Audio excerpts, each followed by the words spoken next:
Salam jemaat terkasih, salam sejahtera bagi kita semua.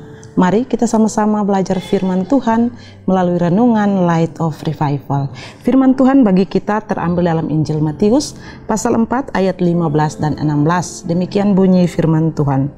Tanah Zebulon dan tanah Naftali, jalan ke laut daerah seberang sungai Yordan, Galilea, wilayah bangsa-bangsa lain.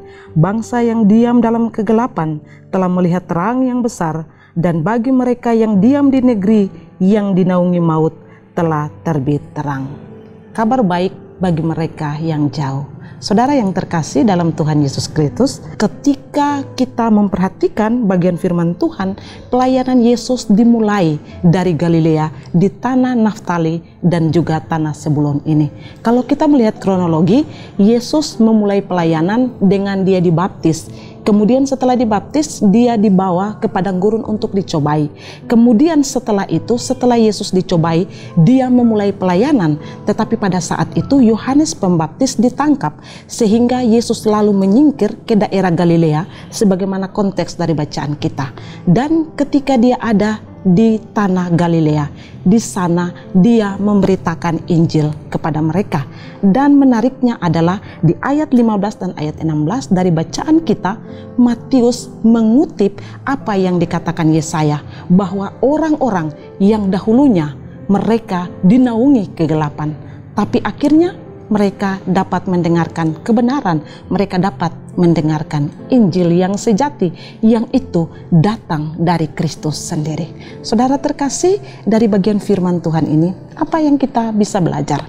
Kita belajar yang pertama adalah Injil memang bagi semua orang.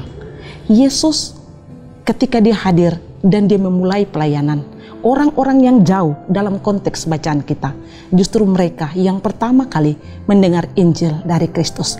Siapapun yang jauh, mereka yang tidak tersentuh sama sekali, mereka juga membutuhkan Injil.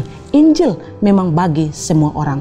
Karena itu kita sebagai anak-anak Tuhan, kita yang sudah sungguh-sungguh percaya, ingat bahwa Injil itu juga harus kita beritakan bagi siapapun, dimanapun kita berada. Karena semua orang membutuhkan Injil, semua orang membutuhkan keselamatan.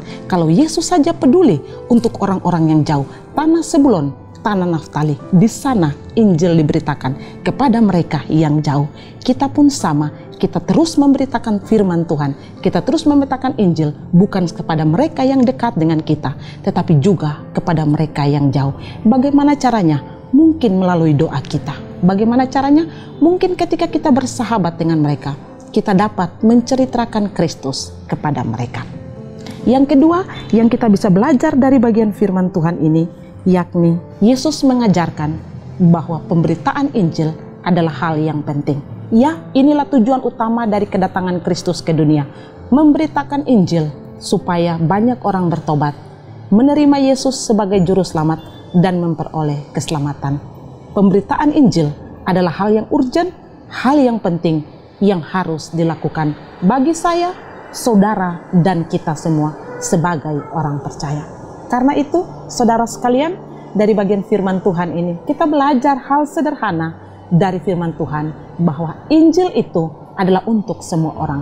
Pemberitaan Injil adalah hal yang urgent, hal yang penting, yang tidak boleh kita abaikan sebagai orang-orang yang sudah percaya. Bagaimana dengan saudara? Maukah saudara memberitakan Injil? Maukah saudara menganggap bahwa pemberitaan Injil adalah hal yang penting, sebagaimana misi Yesus datang ke dunia ini? Kiranya Tuhan memberkati kita. Mari kita berdoa. Tuhan, kami bersyukur untuk firman Tuhan. Tuhan menolong kami supaya kami sadar bahwa Injil itu dibutuhkan oleh semua orang. Dan biarlah kami menjadi orang-orang kecil yang dipakai oleh Tuhan sebagai pembawa kabar baik bagi orang-orang yang dekat, bagi orang-orang yang jauh di sana. Terima kasih Tuhan untuk firman-Mu. Di dalam nama Yesus. Amin. Saudara terkasih, mari terus jadikan firman Tuhan sebagai pelita dan terang di sepanjang hidup kita. Tuhan Yesus memberkati.